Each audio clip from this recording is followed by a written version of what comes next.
ఆధారంగా పరిశుద్ధ గ్రంథము నుండి 139వ కీర్తన 139వ కీర్తన గత కొన్ని వారములుగా మనం ధ్యానం చేస్తూ ఉన్నాం. ఈ 139వ కీర్తన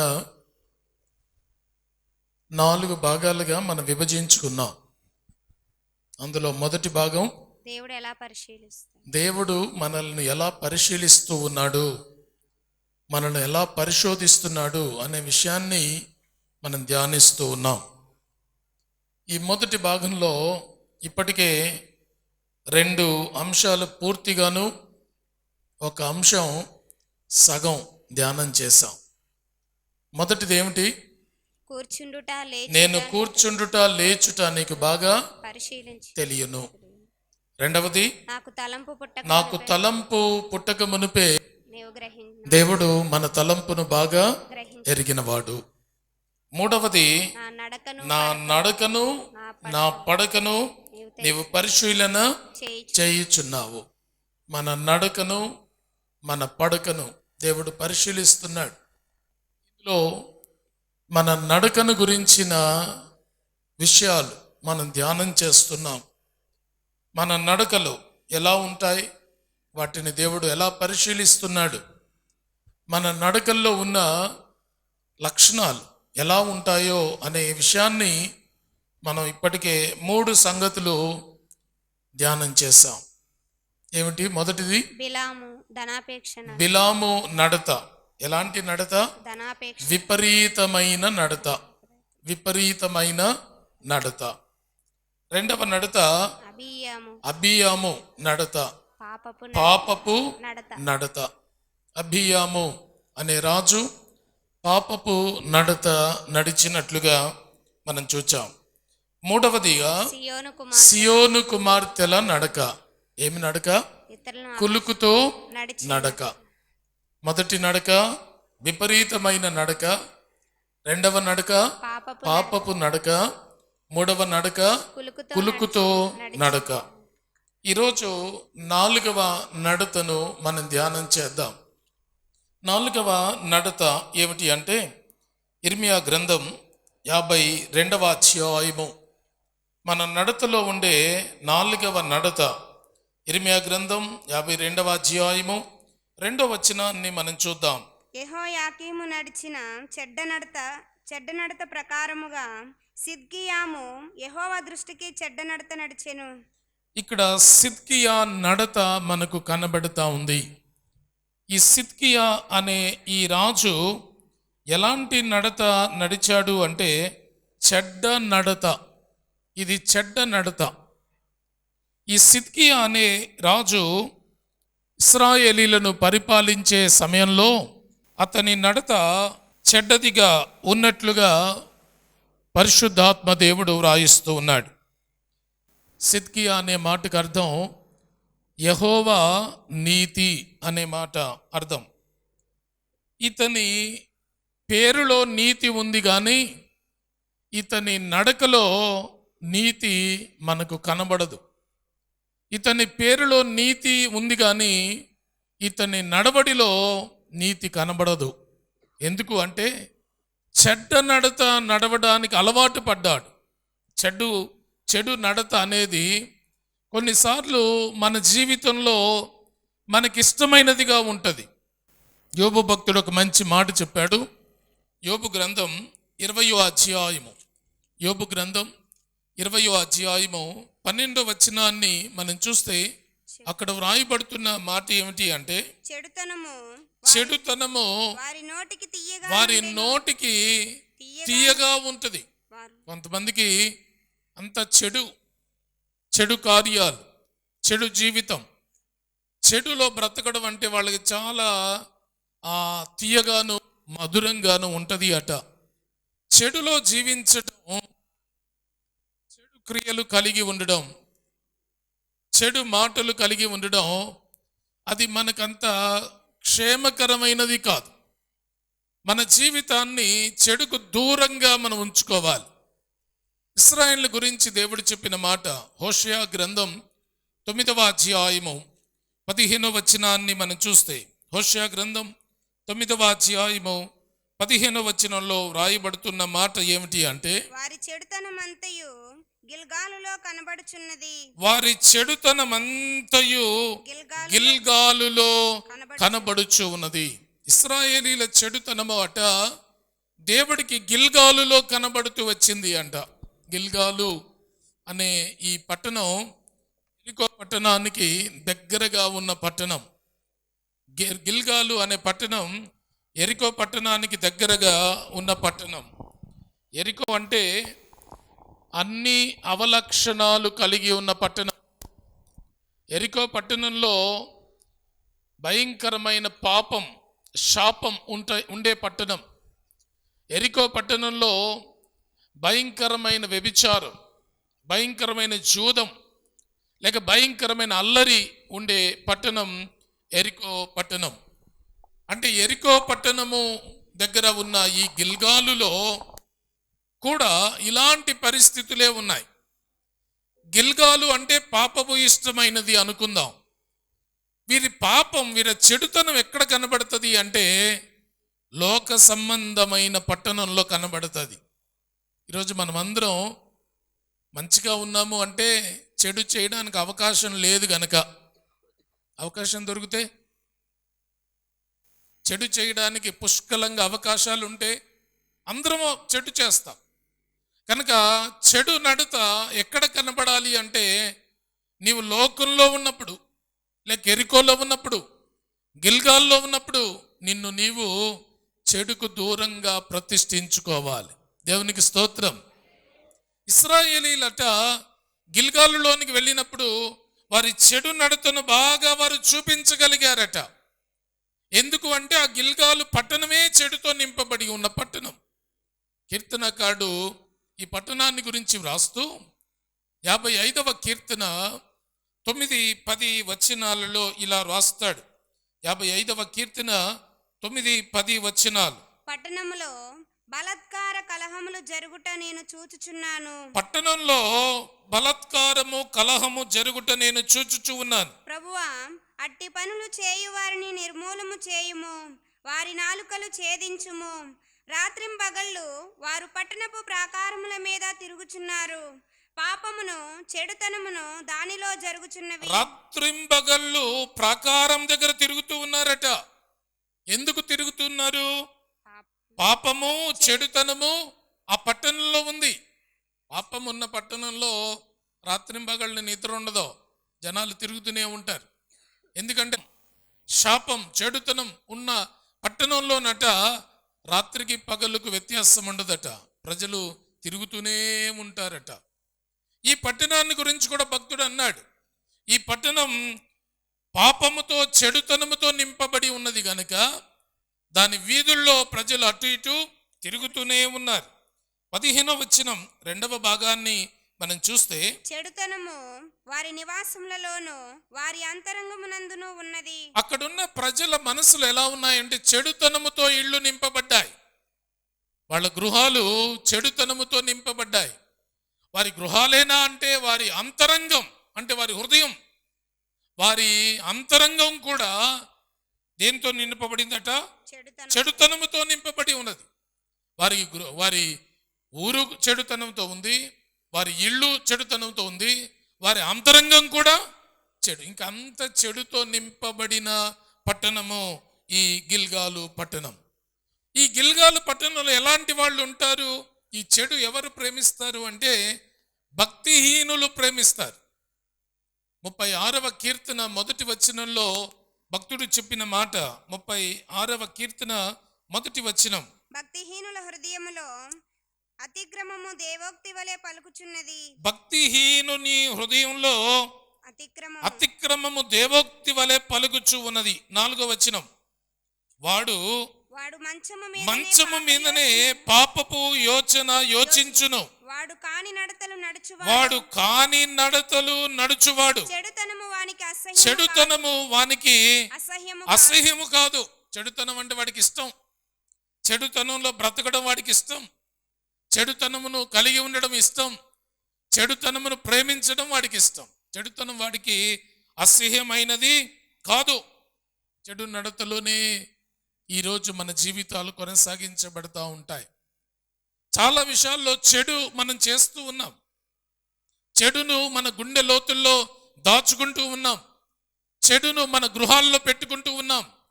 చెడుకు మనం బానిసలమవుతూ ఉన్నాం. ఈరోజు దేవుని బిడ్డలు, దేవుణ్ణి నమ్ముకున్న వాళ్ళ జీవితంలో చెడు నడత ఉండకూడదు. 34వ కీర్తన 23వ వచనాన్ని మనం చూస్తే భక్తుడు చెప్తున్న మాట ఏమిటి అంటే 94వ కీర్తన 23వ వచనం. ఆయన వారి దోషము వారి మీదకి రప్పించును, వారి చెడుతనమును బట్టి వారిని సంహరించును. చెడుతనం మనలో ఉంటే గనక ఆ చెడుతనము వలన మనము సంహరించబడతాము, కీడు తెచ్చుకుంటాం. ఎవరు సంహరిస్తారు అంటే మన చెడుతనమే మనల్ని మింగుతుంది. 34వ కీర్తన 21వ వచనాన్ని చూడండి. 34వ కీర్తన 21వ వచనం. చెడుతనము భక్తిహీనులను సంహరించును. మీ చెడుతనమే, మన చెడుతనమే మనలను సంహరించును. మన చెడు నడత ఎన్నో రోజులు మన జీవితాన్ని కొనసాగింపు చేయలేదు. చెడు మాటల్లో ఉన్నా, చెడు జీవితంలో ఉన్నా, చెడు గుండెల్లో ఉన్నా, చెడు ఇంటిలో ఉన్నా, చెడు మన చుట్టూ ఉన్నా, అది మనల్ని పాడు చేస్తుంది, అది మనల్ని సంహరిస్తుంది. కాబట్టి దేవుని బిడ్డలట 97వ కీర్తన 10వ వచనం, 97వ కీర్తన 10వ వచనంలో భక్తుడు అంటాడు, యెహోవాను ప్రేమించు వారలారా చెడుతనమును అసహించుకొనుడి. దేవునికి స్తోత్రం. చెడు నడతను, చెడు మాటలను, చెడును జీవితంలోనికి రానివద్దండి. దానిని అసహించుకోండి, దాన్ని దూరం చేసుకోండి. చెడుకు దూరంగా మీ జీవితాలను కట్టుకోండి అని భక్తుడు అంటాడు. సామెతల్లో భక్తుడు అంటాడు, సామెతల గ్రంథం 3వ అధ్యాయం, సామెతల గ్రంథం 3వ అధ్యాయము 7వ వచనాన్ని మనం చూస్తే అక్కడ భక్తుడు అన్న మాట ఏమిటో తెలుసా? నేను జ్ఞానిని కదా అని నీవు అనుకొనవద్దు, యెహోవాయందు భయభక్తులు కలిగి చెడుతనమును విడిచిపెట్టుము. దేవునికి స్తోత్రం. ఈరోజు మన జీవితంలో చెడుతనాన్ని విడిచిపెట్టడానికి భయభక్తులను మనము కలిగి ఉండాలి. భయభక్తులు కలిగి ఉండి చెడుతనముకు దూరంగా మనం ఉండాలి. భయభక్తులు కలిగి ఉండి చెడుతనమును విసర్జించాలి, చెడుతనమును విడిచిపెట్టాలి. చెడుతనానికి దూరంగా మన జీవితాలు ఉండాలి. అందుకే భక్తుడు అన్నాడు, నేను జ్ఞానిని కదా అని నీవు అనుకోవద్దు, యెహోవాయందు భయభక్తులు కలిగి ఉండి చెడుతనమును విడిచిపెట్టేయి. అది ఉండొద్దు. ఎన్నిసార్లు చెప్పినా కొన్నిసార్లు చెడుతనం మనకి ఇష్టంగానే అనిపిస్తుంది. చెడుతనాన్ని మనం విడవలేకపోతాం. చెడుతనాన్ని ఇంకా కలిగి ఉంటూ ఉంటాం. దీన్ని భక్తుడు ఏమన్నాడు తెలుసా? సామెతల గ్రంథం 13వ అధ్యాయము, సామెతల గ్రంథం 13వ అధ్యాయము 19వ వచనాన్ని మనం చూస్తే అక్కడ వ్రాయబడుతున్న మాట, ఆశ తీరుట ప్రాణమునకు తీపి, చెడుతనమును విడుచుట మూర్ఖులకు అసహ్యము. చెడుతనమును విడుచుట మూర్ఖులకు అసహ్యము. ఎంత చెప్పినా వినరట. చెడుతనాన్ని విడిచిపెట్టని వాళ్ళని భక్తుడు ఏమన్నాడంటే మూర్ఖులు. వాళ్ళు ఇంకా ఎంత చెప్పినా చెడుతనాన్ని విడిచిపెట్టారు.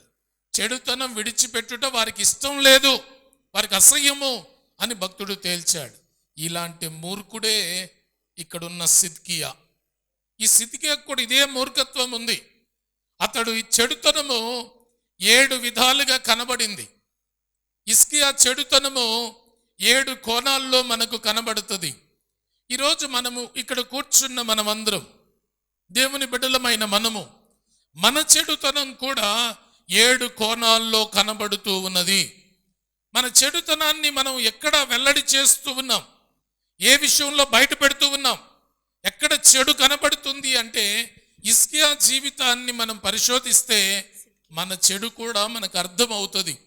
హిజ్కియాలో ఉన్న ఈ సిద్కియాలో ఉన్న 7 చెడుతనములు 2వ దినవృత్తాంతములు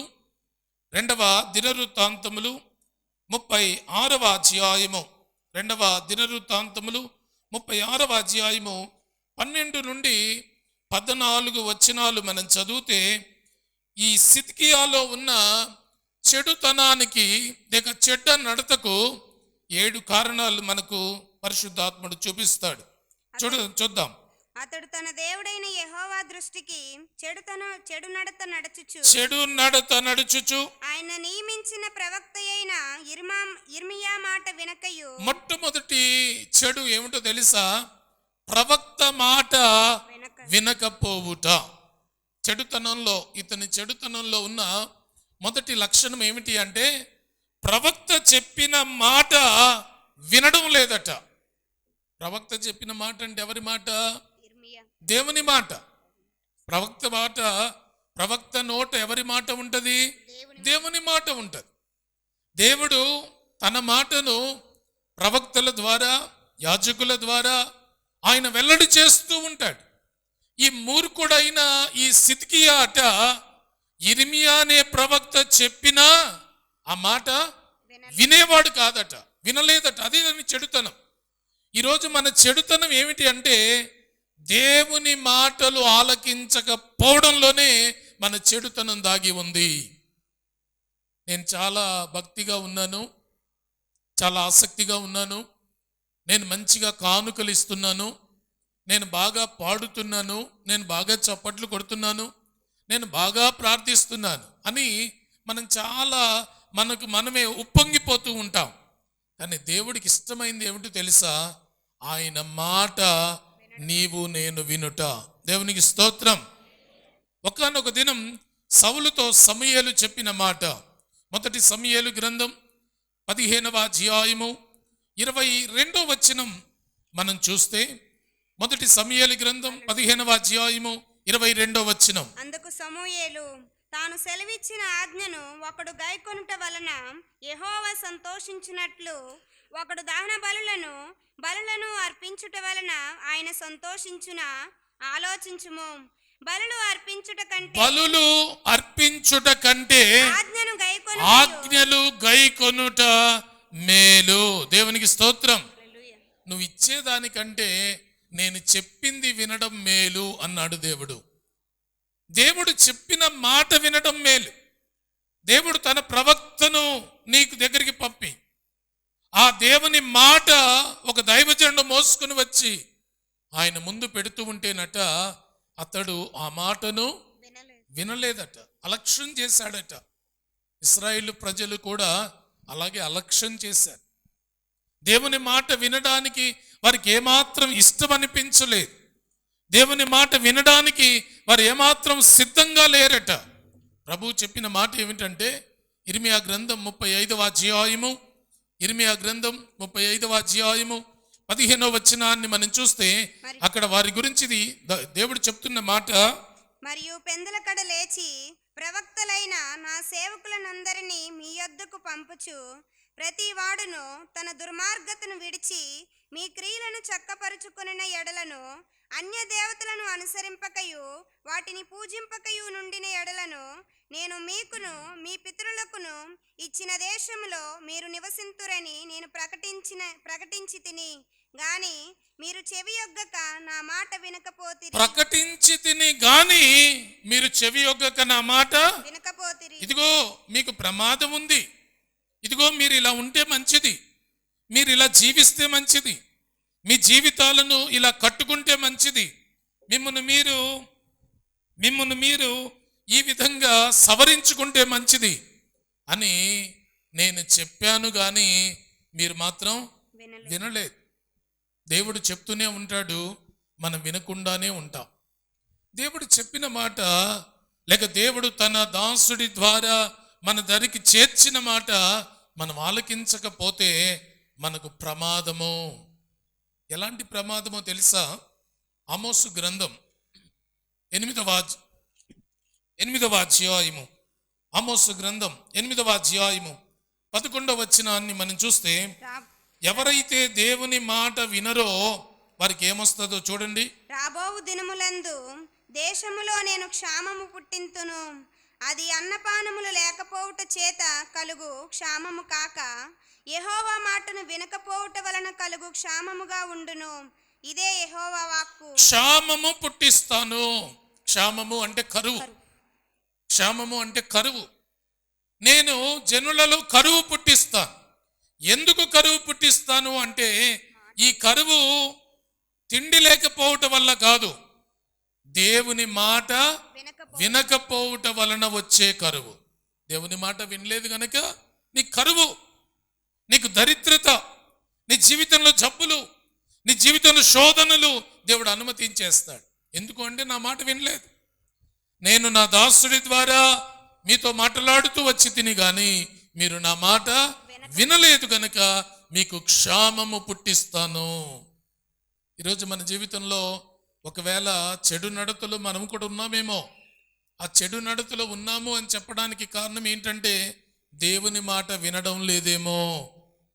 ఎన్నిసార్లు చెప్పినా పెడచెవిన పెడుతున్నామేమో. దేవుని మాటకు ఆలకించడం లేదేమో. దేవుని మాటను అలక్ష్యం చేస్తున్నామేమో. దేవుడు ఇంతేలే, ఎప్పుడు ఇలాగే ఉంటాడులే, ఇలా మాట్లాడుతూ ఉంటాడులే, నేను ఇలా ఉండాలే అని మనలను మనము మభ్య పెట్టుకుంటున్నామేమో.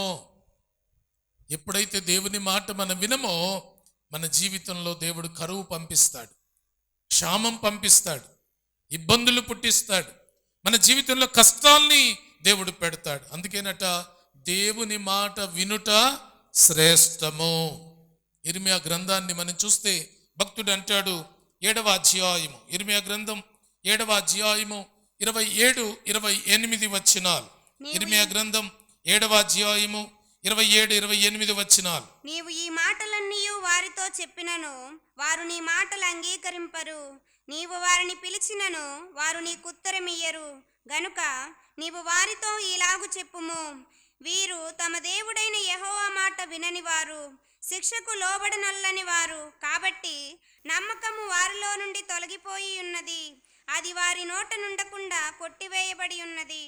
వీరు దేవుని మాట వినని వారు కనుక వారి జీవితంలో నుండి నమ్మకత్వము తొలగిపోతుంది. ఇర్మియాతో అన్నాడు, నువ్వు వెళ్ళు చెప్పు, అయినా వినరు వాళ్ళు. నా మాటగా నువ్వు చెప్పు, అయినా వారు వినరు. ఎందుకు అంటే వాళ్ళలో నమ్మకత్వము ఇక లేదు. వారు నమ్మికగా జీవించలేరు. వారు నా మాటకు లోబడని వాళ్ళు, మాట వినని వాళ్ళు, వాళ్ళు నమ్మకంగా బ్రతకని వాళ్ళు. గనుక హోషేయ గ్రంథం 9వ అధ్యాయము, హోషేయ గ్రంథం 9వ అధ్యాయము 17వ వచనాన్ని చూస్తే ప్రభు చెప్పిన మాట ఏమిటంటే, వారు నా దేవుని మాటలను ఆలకించలేదు గనుక ఆయన వారిని విసర్జించెను. వారు దేశము విడిచి అన్యజనులలో తిరుగుదురు. వారు దేవుని మాటలు ఆలకించలేదు గనుక దేవుడు వారిని విసర్జించెను. అంటే నిన్ను కూడా విడిచిపెట్టేశాడేమో. ఈరోజు దేవుని రక్షణ నీకు లేదేమో, దేవుని కృప నీకు లేదేమో, దేవుని సంరక్షణ నీకు లేదేమో, ఆయన కాపుదల నీకు లేదేమో, ఆయన కృప నీకు లేదేమో. ఎందుకంటే చెప్పి చెప్పి చెప్పి విసిగిపోయిన దేవుడు అంటాడు, వాళ్ళు వినరు గనక నేను కూడా వాళ్ళని విడిచిపెట్టేశాను. దేవుడు నిన్ను విడిచిపెడితే నీ బ్రతుకేమవుతుంది, నా బ్రతుకేమవుతుంది? దేవుడు విడిచిపెడితే మనం ఏమైపోతాము? ఇలాంటి మూర్ఖుడు సిద్కియా ప్రవక్త మాట వినక దేవునికి దూరమైపోయాడు. దేవుడు అతన్ని విడిచిపెట్టేశాడు. దేవుడు అతన్ని పక్షంగా తన కృపను ఎత్తివేశాడు. దేవుని కార్యములు ఇప్పుడు అతను చూడడం లేదు. కారణం ఏమిటంటే దేవుని మాట విన్నవాడికే దేవుడి కృప, దేవుని మాట విన్నవాడితోనే దేవుడు ఉంటాడు, దేవుని మాట విన్నవాళ్లతోనే ఆయన సన్నిధి ఉంటుంది. వినకపోతే ఆయన విడిచిపెట్టేశాడు. సిద్కియా చెడుతనానికి మొదటి కారణం ఏమిటంటే ప్రవక్త మాట విననలని వాడు. రెండవదిగా ఆయన చెడుతనములో ఉన్న రెండవ లక్షణం ఏమిటి అంటే 2వ దినవృత్తాంతములోనికి వెళ్దాం. 36వ అధ్యాయము, 2వ దినవృత్తాంతములు 36వ అధ్యాయము 12వ వచనం తర్వాత భాగాన్ని మనం చూస్తే, తన్ను తాను తగ్గించుకొనని వాడు, తన్ను తాను తగ్గించుకొనని వాడు. ఇతనికున్న రెండవ లోపం, చెడుతనానికి ఉండే రెండవ లక్షణం ఏంటంటే గర్వం, అతిశయం. మనలో చెడుతనానికి రెండవ కోణం ఏమిటో తెలుసా? మనకు మనమే గర్వించుట, అతిశయించుట. చాలాసార్లు మనల్ని మనం గొప్ప చేసుకుంటూ ఉంటాం. మనలో ఉన్న ఏదో ప్రాధాన్యతలు చూసుకొని నేను మిన్నా అని అనుకుంటూ ఉంటాం. మనల్ని మనం గొప్ప చేసుకుంటూ ఉంటాం. ఒక వ్యక్తిని దేవుడే హెచ్చించగలడు, ఒక వ్యక్తిని దేవుడే తగ్గించగలడు. ఆయన రెండూ చేస్తాడు. మనల్ని పైన పెడతాడు, కింద కూడా పెట్టగలుగుతాడు. మనం ఎప్పుడు మనల్ని మనం తగ్గించుకుంటూ ఉండాలి. యేసయ్య చెప్పిన మాట లూకా సువార్త 14వ అధ్యాయము, లూకా సువార్త 14వ అధ్యాయము 11వ వచనాన్ని మనం చూస్తే అక్కడ వ్రాయబడుతున్న మాట ఏమిటి అంటే, తను తాను హెచ్చించుకొను ప్రతివాడును తగ్గింపబడును, తను తాను తగ్గించుకొనివాడు హెచ్చింపబడునని చెప్పెను. తన్ను తాను హెచ్చించుకునేవాడు తగ్గించబడతాడు, తన్ను తాను తగ్గించుకునేవాడు హెచ్చించబడతాడు. ఇప్పుడు ఇతను తన్ను తాను తగ్గించుకోవడం లేదు, ఏం చేసుకుంటున్నాడు? ఈ స్థితికి అనేవాడు హెచ్చించుకుంటున్నాడు. కనుక దేవుడు అతని ప్రాధాన్యతను తగ్గించటం ప్రారంభించాడు. తన ఆధిక్యత నుండి దేవుడు తీసివేయడం ప్రారంభించాడు. తనకున్న ప్రత్యేకత నుండి, ప్రత్యక్షత నుండి దేవుడు అతన్ని దూరం చేయడం ప్రారంభించాడు. ఎవరైనా, మనమైనా, ఇంకెవరైనా మనల్ని మనం తగ్గించుకోకపోతే మన జీవితాలు పాడైపోతాయి. మన జీవితాలు అతిశయంతో కొనసాగుతాయి, గర్వంతో కొనసాగుతాయి, అహంభావంతో కొనసాగుతాయి. మనం ఏదో మనకున్న ప్రాధాన్యతలు వల్లించుకుంటూ నేను గొప్ప అనుకుంటూ వెళ్తే ఏదో ఒకరోజు మరి లేవకుండా పడిపోతాం. అందుకేనట మనల్ని మనం ఎప్పుడు తగ్గించుకుంటూ బ్రతకాలి. తగ్గించుకుంటేనే పరలోక రాజ్యం. యేసయ్య చెప్పిన మాట ఏమిటి? మత్తయి సువార్త 18వ అధ్యాయము, మత్తయి సువార్త 18వ అధ్యాయము 4వ వచనాన్ని మనం చూస్తే యేసయ్య చెప్తున్న మాట ఏమిటో చూడండి. కాగా ఈ బిడ్డ వలె తన్ను తాను తగ్గించుకొని వాడెవడో వాడే పరలోక రాజ్యంలో గొప్పవాడు.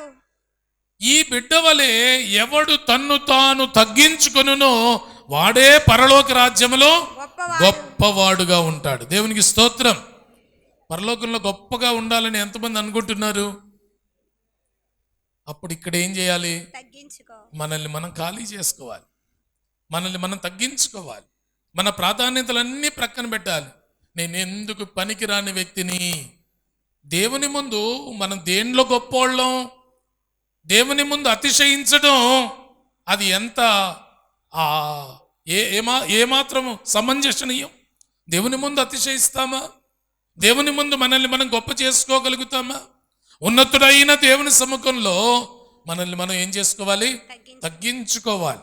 అంతేకాదట, పేతురు రాసిన మొదటి పత్రిక 5వ అధ్యాయం, పేతురు రాసిన మొదటి పత్రిక 5వ అధ్యాయం 5వ వచనంలో భక్తుడు అంటాడు, చిన్నలారా మీరు పెద్దలకు లోబడి ఉండుడి, మీరందరూ ఎదుటి వాని ఎడల దీన మనస్సు అను వస్త్రము ధరించుకొని, ఎదుటి వాని ఎదుట దీన మనస్సు అనే వస్త్రాన్ని ధరించుకొని, ఎలా ఉండాలి అంటే ఎదుటి వాళ్ళ ముందు నిన్ను నీవు ఖాళీ చేసుకోవాలి.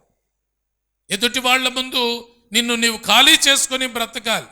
దీన మనస్సు అనే వస్త్రముతో ఎదుటి వాళ్ళ ముందు నీవు ప్రవర్తించాలి. అంటే ఏం చేయాలని? పిలిపిలికి రాసిన పత్రిక 2వ అధ్యాయం, పిలిపిలికి రాసిన పత్రిక 2వ అధ్యాయం 3వ వచనాన్ని చూడండి. ఏం చేయమని? కక్ష చేతనైనను వృధాతిశయము చేతనైనను ఏమీయూ చేయక వినయమైన మనస్సు గలవారై ఒకనినొకడు తనకంటే యోగ్యుడని ఎంచుచు. అంటే ఎదుటివాడి ముందు నీవు దీన మనస్సు అనే వస్త్రం వేసుకోవాలి అంటే ఎదుటివాడిని ఏం చేయాలి? మనకంటే యోగ్యుడని భావించాలి. దేవునికి స్తోత్రం. మన పక్కనున్న వాళ్ళు మనకంటే యోగ్యులు అని భావించాలి. భావించడం కాదు, అలా బ్రతకాల. మీ పక్కన వాళ్ళకి ఒకసారి చూడండి, షేక్ హ్యాండ్ ఇవ్వండి. నువ్వు నాకంటే యోగ్యుడువు అని చెప్పండి, నువ్వు నాకంటే యోగ్యురాలు అని చెప్పండి. అలా మనం బ్రతకాలి. దేవునికి స్తోత్రం. ఎదుటి వారిని మనకంటే యోగ్యులనుగా ఎంచుకోవాలి. ఎందుకు ఎంచుకోవాలి? ఎందుకు మనం తగ్గించుకోవాలి అంటే ఎవరు తమ్మును తాము తగ్గించుకుంటారో వారినే దేవుడు దృష్టిస్తాడు. దేవునికి స్తోత్రం. 138వ కీర్తన 138వ కీర్తన 6వ వచనాన్ని మనం చూస్తే అక్కడ వ్రాయబడి ఉన్న మాట ఏమిటి అంటే, యెహోవా మహోన్నతుడైనను యెహోవా మహోన్నతుడైనను ఆయన దీనులను లక్ష్యపెట్టు దేవుడు. దేవునికి స్తోత్రం. హల్లెలూయా. ఎవరిని లక్ష్య పెడతాడు? దీనులను. నేను గొప్ప అనుకునే వాళ్ళ దీన మనస్సు కలిగిన వారిని. మనమందరం దీనులంగా బ్రతకాలి. దేవుని కొరకు, ఆధ్యాత్మికమైన జీవితం కొరకు, దేవుని కృప కొరకు, దేవుని ఆశీర్వాదం కొరకు, దేవుని నడిపింపు కొరకు, ఆయన తోడ్పాటు కొరకు మనల్ని మనం తగ్గించేసుకోవాలి. కానీ ఈ సిద్కి అనేవాడు అలాంటోడు కాదట. తను ఏమాత్రం తగ్గించుకునేవాడు కాదట. నేను, నా పౌరుషం, నేను, నా రాజ్యం, నేను, నా ధనం, నేను, నా అధికారం అని బ్రతికేవాడట. ఎప్పుడొస్తుంది అట?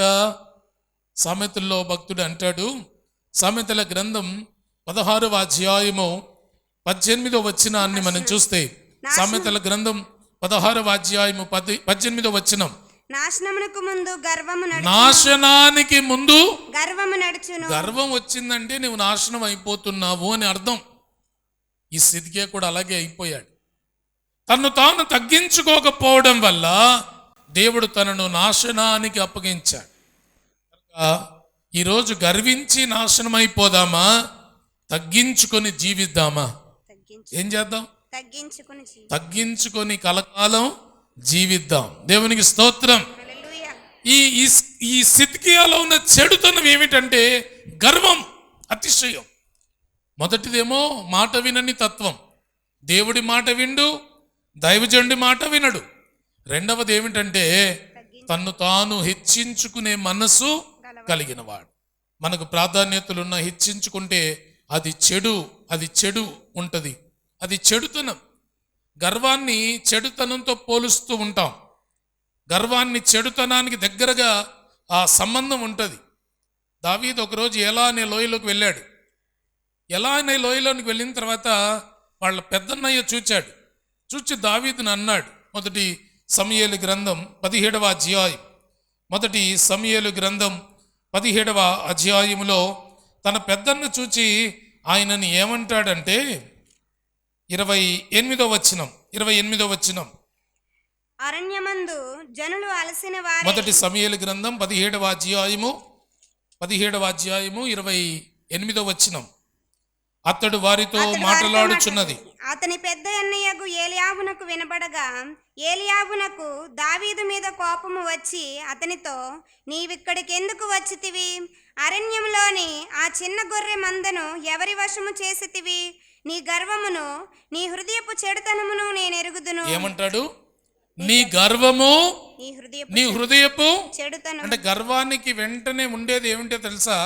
చెడుతనము. దావీదుతో తన అన్న అన్నాడు, వాళ్ళను పరామర్శించడానికి దావీదు వస్తే అన్న అనుకున్నాడు, వీడు గొర్రెల మందును వదిలేసి యుద్ధ రంగంలో ఉందామని వచ్చాడు. నీ గర్వం నాకు బాగా తెలుసురాయరా, నువ్వు ఎందుకు ఇక్కడికి వచ్చావా అని.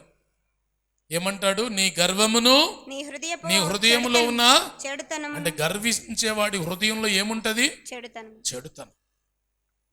ఈ సిద్కియా మనసులో కూడా అదే ఉంది, చెడుతనము. కనుక దేవుడు సిద్కియాను విసర్జించాడు, సిద్కియాను తృణీకరించాడు. సిద్కియాలో ఉన్న చెడుతనానికి మూడవ లక్షణం, మూడవ కారణం ఏమిటో చూడండి. 2వ దినవృత్తాంతములు 36వ అధ్యాయం, 2వ దినవృత్తాంతములు 36వ అధ్యాయము 13వ వచనం. మరియు దేవుని నామమును బట్టి తన చేత ప్రమాణము చేయించిన నెబుకద్నెజరు రాజు మీద అతడు తిరుగుబాటు చేసెను. ఇతనికి పైన మరొక రాజు ఉన్నాడు. ఇతని పైన ఇతడు అధికారంలోనికి రావడానికి ఇతన్ని నియమించిన మరొక రాజు ఉన్నాడు, నెబుకద్నెజరు. మరొక నాయకుడికి ఏం చేస్తున్నాడట? తిరుగుబాటు. అంటే పై నాయకులకి లోబడ్డు. పైన అతన్ని నియమించిన వాడు ఎవరు? నెబుకద్నెజరు నియమించాడు ఈ సిద్కియాను. ఆ నెబుకద్నెజరు మీద ఏం చేశాడట? తిరుగుబాటు స్వభావం. చెడుతనానికి మూడవ లక్షణం ఏమిటంటే తిరుగుబాటు స్వభావము కలిగి ఉండుట. మనిషి ఎప్పుడు తిరుగుబాటు స్వభావంతో ఉంటాడట. తిరుగుబాటు అంటే ఎదురు తిరగడం, ఎవరైనా ఏదైనా చెప్తే వాళ్ళ మీదకి దూసుకుపోవడం, ఎవరు మనకు బుద్ధి చెప్పకూడదు, ఎవరు మనకు క్రమం చెప్పకూడదు, ఎవరు మనకు మర్యాద నేర్పకూడదు, ఎవరు మనకు ఆత్మీయత నేర్పకూడదు. నేర్పిస్తే తిరుగుబాటు చేస్తాం, నేర్పిస్తే వాళ్ళ మీద తిరుగుబాటు చేస్తాం. ఇక్కడ కాదు కూర్చోవడం, అక్కడ కూర్చోమంటే తిరుగుబాటు చేస్తాం. ఇలా కాదు చేయడం, అలా చేయమంటే తిరుగుబాటు చేస్తాం. ఈ తిరుగుబాటు స్వభావం ఉందే, అది చాలా ప్రమాదకరమైన స్వభావం. మనం ప్రతి ఒక్కరికి లోబడి ఉండాలి. దేవుడికి లోబడాలి, పెద్దలకు లోబడి ఉండాలి. దేవునికి స్తోత్రం. తిరుగుబాటు స్వభావం వలన సిద్కియా తన చెడుతనమును అతడు వ్యక్తపరుస్తూ వచ్చాడు. ఇర్మియా గ్రంథంలో భక్తుడు అంటాడు, ఇర్మియా గ్రంథం 5వ అధ్యాయం, ఇర్మియా గ్రంథం 5వ అధ్యాయము 23వ వచనం. ఈ జనులు తిరుగుబాటును ద్రోహమును చేయు మనస్సు గలవారు. ఈ జనులకు ఎలాంటి మనస్సు ఉంది? తిరుగుబాటు ద్రోహము చేసే మనస్సు. మనుషులకు ఉండే తత్వం ఇది, తిరుగుబాటు చేయడం మనసు, తిరుగుబాటు చేసే స్వభావము మనం కలిగి ఉన్నాం. ఇలాంటి ప్రజలుగా మనం ఉన్నాం. ఇశ్రాయేలు అట అనేక సందర్భాలలో దేవుని మీద తిరుగుబాటు చేశారు. వీళ్ళ అధికారి మీద కాదు, ఏకంగా ఎవరి మీద తిరుగుబాటు? దేవుని మీదే తిరుగుబాటు, దేవుని కార్యాల మీదే తిరుగుబాటు, దేవుని ప్రసన్నత మీదే తిరుగుబాటు, దేవుని ప్రసన్నతకు లోబడకుండా తిరుగుబాటు చేస్తూ అవిధేయులుగా వారు బ్రతికే వాళ్ళట. వాళ్ళు సగర్వంగా చెప్పుకున్నారు ఒకరోజు.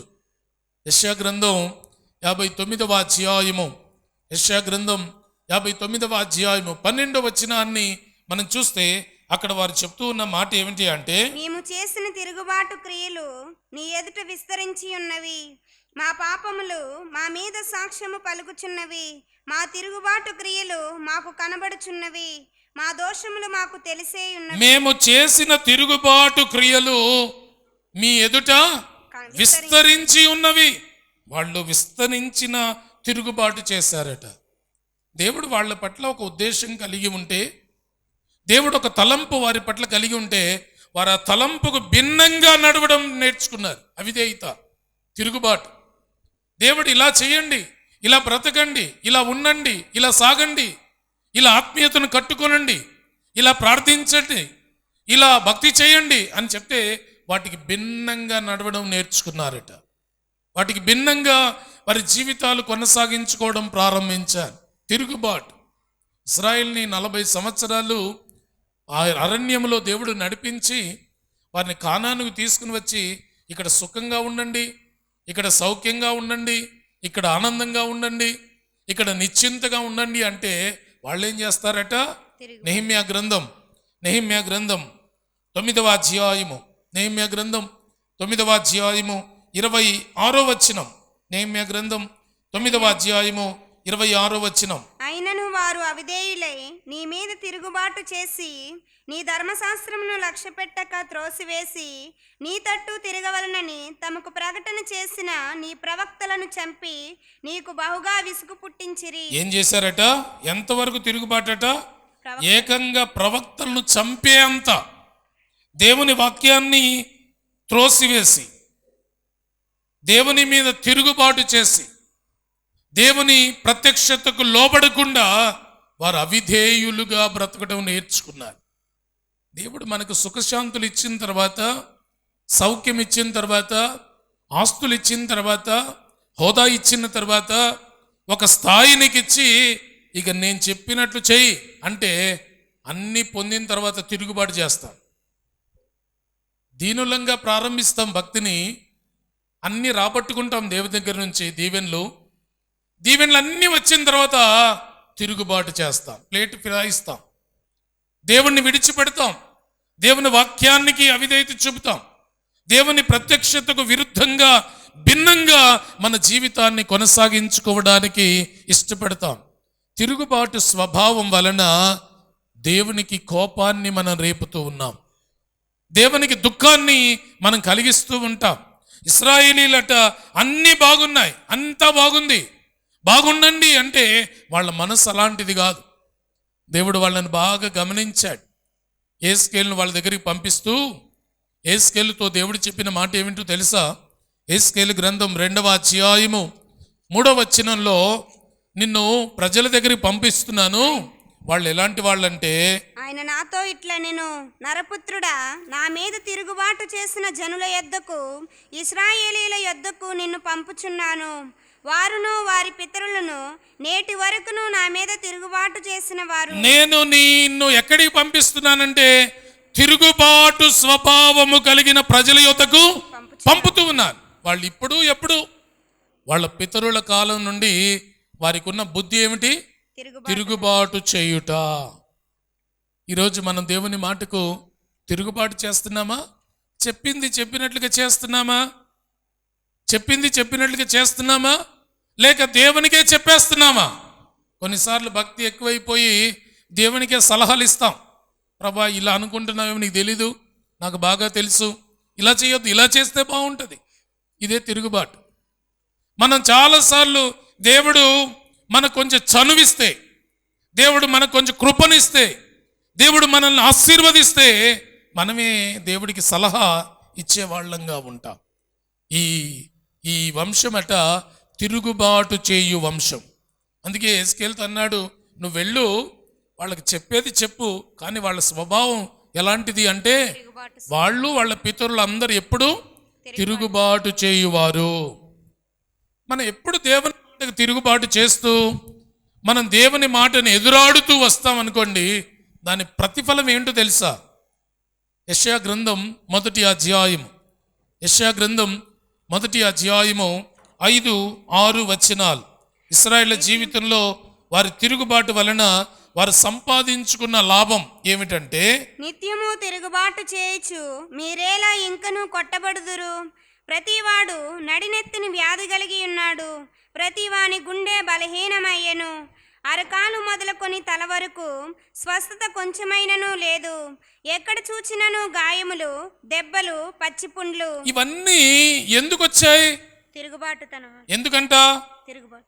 స్వస్థత లేని జీవితం, నడినెత్తిని మొదలుకొని అరికాలు వరకు వ్యాధి, ప్రతివాని గుండె బలహీనం, తర్వాత ఎక్కడ చూచినా దెబ్బలు, పుళ్ళు, కురుపులు. ఎందుకు? తిరుగుబాటు వలన. ఈరోజు ఎవరికైనా జబ్బు వస్తే, ఎవరికైనా గాయమైతే, ఎవరి గుండె అయినా బలహీనమైతే, ఎవరి అవయవంలోనైనా లోపం వస్తే ఒకటే ఒక గుర్తు, తిరుగుబాటు. మనం ఎక్కడో ఏదో ఒక విషయంలో తిరుగుబాటు చేస్తాం. అందుకే ఈ జబ్బు, అందుకే ఈ గాయం, అందుకే ఈ దెబ్బ, అందుకే ఈ బలహీనత. వెంటనే సవరించుకోవాలి. ప్రభువా, నీ మాట ఎక్కడో నేను మీరాను, ఎక్కడో నీకు ఎదురు చెప్పాను, ఎక్కడో నీ మాటని ఎదురాడాను, తిరుగుబాటు చేశాను, నన్ను క్షమించమని వెంటనే మన జీవితాన్ని సవరించేసుకోవాలి. వెంటనే నీ జబ్బు పోతుంది. జబ్బులున్న వాళ్ళందరూ చేయాల్సిన పని ఇదే, దెబ్బలున్న వాళ్ళందరూ చేయాల్సిన పని ఇదే, గాయపరచబడిన వారందరూ చేయాల్సిన పని ఇదే. మన తిరుగుబాటు వలన మనకు గాయము, మన తిరుగుబాటు వలన మనకి ఈ గాయము. కీర్తనకారుడు చెప్పాడు, 38వ కీర్తన 3-4 వచనాలు. 38వ కీర్తన 3-4 వచనాలు. నీ కోపాగ్ని వలన ఆరోగ్యము నా శరీరమును విడిచిపోయెను. నా పాపమును బట్టి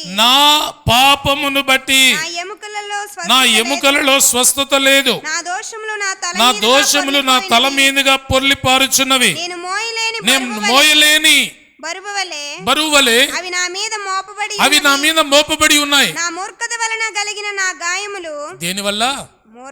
మూర్ఖత్వం వలన, ఎదురాడడం వల్ల, తిరుగుబాటు చేయడం వల్ల, దేవుని మాటకు లోపడకపోవడం వల్ల కలిగిన గాయములు దుర్వాసన కొడుతూ ఉన్నాయి. ఈరోజు నీ జీవితంలో నీవు కూడా తిరుగుబాటు వలన గాయపరచబడుతున్నావేమో. ఈ సిద్కియా దేవుని మాటను తిరస్కరించి ఆ తిరుగుబాటు చేశాడు. తద్వారా తన చెడుతనాన్ని వెల్లడి చేసుకున్నాడు. ఈ సిద్కియా జీవితం ఎందుకు చెడు నడతలతో నడిచింది అంటే, మొదటిగా ప్రవక్త మాట వినని దేవుని మాట, దైవజనుని మాట వినలేదు. రెండవది తన్ను తాను తగ్గించుకోలేదు. మూడవది తాను తిరుగుబాటు, తన యజమానుడికి తిరుగుబాటు చేసే స్వభావము కలిగి ఉన్నవాడు. నాలుగవదిగా చూడండి, 2వ దినవృత్తాంతములు 36వ అధ్యాయము 13వ వచనం. అతడు మొండితనము వహించి, మొండితనం ఏంటంట? మొండివాడు. ఎంతమంది మొండోళ్ళు ఉన్నారు ఇక్కడ? మీరమ్మా? మొండితనం ఆవిడకి ఒక్కదానికి ఉంది. మొండితనము అంటే ఏమిటి అంటే, మొండితనం అంటే ఏమిటి అంటే, ఎవరెన్ని చెప్పినా నేను పట్టుకున్న కుందేలుకు మూడే కాళ్ళు.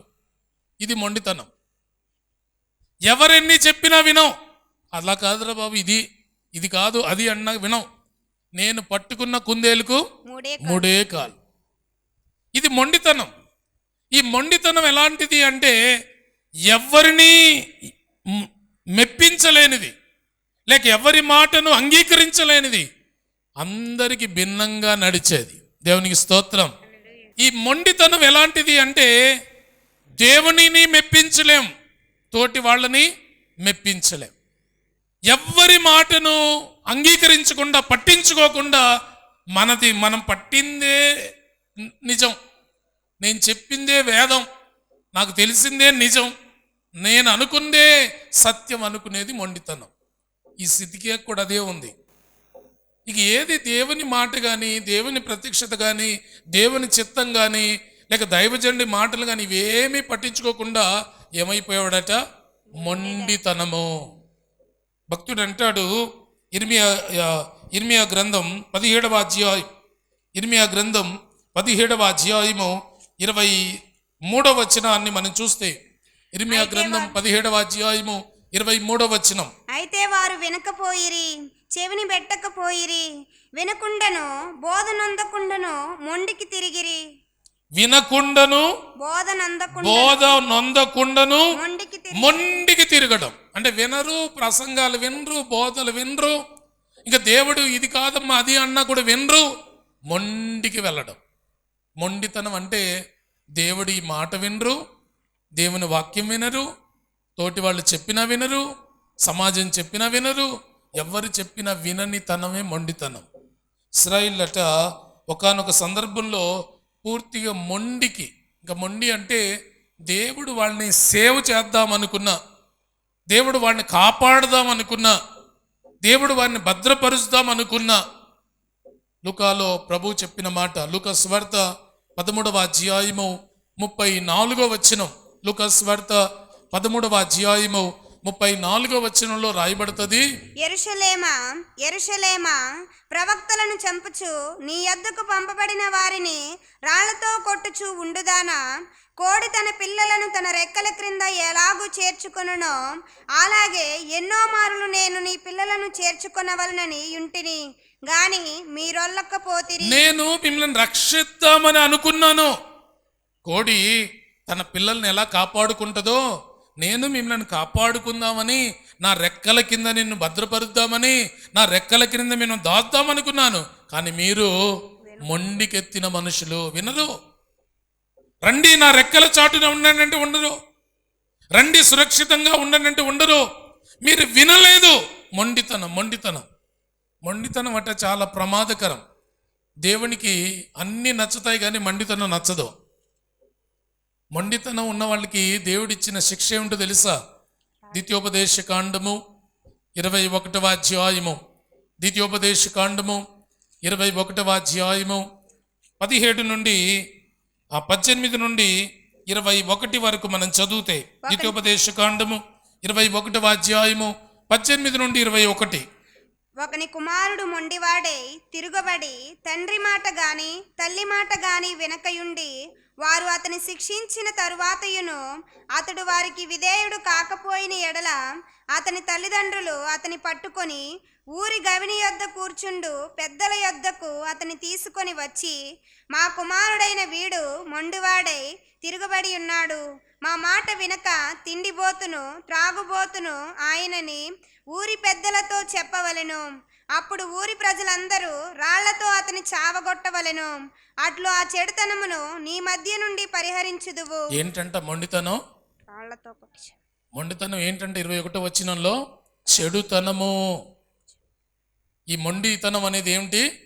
చెడుతనం. కనుక మొండివాడికి దేవుడిచ్చిన పనిష్మెంట్ ఏమిటి? రాళ్లతో కొట్టి చంపాల. మొండితనం మనకు పడదు. మొండితనం దేవునికి ఇష్టమైనది కాదు. తల్లిదండ్రులు చెప్పినా వినడట, పెద్దలు చెప్పినా వినడట, ఎవరు చెప్పినా వినడట, మొండిగా ఉంటాడట. వాడిని తెచ్చి ఊరి వైపుకి వచ్చి రాళ్లతో కొట్టి చంపేయండి అన్నాడు దేవుడు. అంటే మొండితనం వలన చెడు మన జీవితంలో చోటు చేసుకుంటూ ఉంటుంది. మొండితనం వలన మనకు తెలియకుండానే మనము చెడును వెల్లడి చేస్తాం. నాది ఇంతే, నేను ఇంతే అనుకుంటే అయిపోతావు. అంతేకాదు, మార్చుకో. ఆధ్యాత్మికమైన జీవితం ఎలాంటిదో తెలుసా? ప్రతిరోజు దేవుడు ఒక కొత్త ప్రత్యక్షతను మనకి ఇస్తూ ఉంటాడు. ప్రతిరోజు ఒక కొత్త బోధ దేవుడు మనకిస్తుంటాడు. దేవుడు ఇచ్చినప్పుడంతా మనల్ని మనం వెంటనే సవరించుకోవాలి. నా జీవితంలో 20 సంవత్సరాల క్రితం నేను ఉన్నట్లు ఇప్పుడు లేను. ఎందుకంటే చాలా సవరణలు వచ్చేసాయి. 20 సంవత్సరాల క్రితం నేను చేసిన ప్రసంగం వేరు, ఇప్పుడు నేను చేసే ప్రసంగం వేరు. కారణం ఏంటి? సవరణలు వచ్చాయి. అలా సవరించుకోకుండా ఎవడేం చెప్పినా నేను ఇలాగే ఉంటా, ఇలాగే పుట్టా, ఇలాగే చేస్తా అనేవాడు మొండోడు. ఆ మొండివాడికి దేవుని దగ్గర చోటు లేదు. మొండివాడు ఏ దీనిలో దేవుని కృప పొందుకోలేడు. మన జీవితంలో మనం మొండివాళ్ళం కాకుండా దేవుని ప్రత్యక్షత మనకు వచ్చినప్పుడు, అవును ప్రభువా, నేను మార్చుకుంటాను, నేను మారుతాను, నేను ఈ పద్ధతిని మార్చుకుంటాను, నేను ఈ నడవడికను మార్చుకుంటానని మనకు మనం ఏం చేసుకోవాలి? సరిదిద్దుకోవాలి. ఇతడట ఇంకా అలాంటిది ఏమీ లేదు. ఎవడేం చెప్పినా, ఎవడేం వచ్చినా అదేదో అంటారు కదా, ఎంత చెప్పినా వాడికి ఏమి చెవిటోడు ముందు శంఖమా. ఇంక వీడి వినడు. మొండితనం. ఈ మొండితనం వలన దేవుడు బహుగా కోపగించాడు. ఇర్మియా భక్తుడు అంటాడు, ఇర్మియా గ్రంథం 19వ అధ్యాయము 15వ వచనాన్ని మనం చూస్తే, ఇర్మియా గ్రంథం 19వ అధ్యాయము 15వ వచనం. ఈ సైన్యములకు అధిపతియు ఇశ్రాయేలీల దేవుడు నాకు యెహోవా ఈ మాట సెలవిచ్చుచున్నాడు, ఈ జనులు నా మాటలు వినకుండా మొండికి తిరిగి ఉన్నారు గనుక కాబట్టి ఈ పట్టణమును గూర్చి నేను చెప్పిన కీడంతయు దాని మీదికి దానితో సంబంధించిన పట్టణములన్నిటి మీదికి రప్పించుచున్నాను. ఏం రప్పిస్తాడట దేవుడు? కీడు. మొండికేసిన వాళ్ళకి కీడు వచ్చేస్తుంది. మొండికెత్తి కూర్చోవద్దు, నేను ఇంతే అనుకోవద్దు, మార్చుకుందాం. ఈ సిద్కియా తన జీవితాన్ని మార్చుకోకపోవడం వల్ల అతని మీదకి పెను ఉప్పెన లాంటి కీడు అతని మీదకి వచ్చేసింది. భయంకరమైన శోధన దేవుడు అతనికి అనుమతించాడు. అతని జీవితం సర్వనాశనం అయిపోయింది. కనుక సిద్కియాలో ఉన్న చెడుతనం మొదటిది ఏమిటి? ప్రవక్త మాట వినకపోవుట. రెండవది తను తాను తగ్గించుకొనకపోవుట. మూడవది తిరుగుబాటు స్వభావం కలిగి ఉండుట. నాలుగవది మొండితనము. ఐదవది చూడండి, 2వ దినవృత్తాంతములు 36వ అధ్యాయము 13వ వచనం.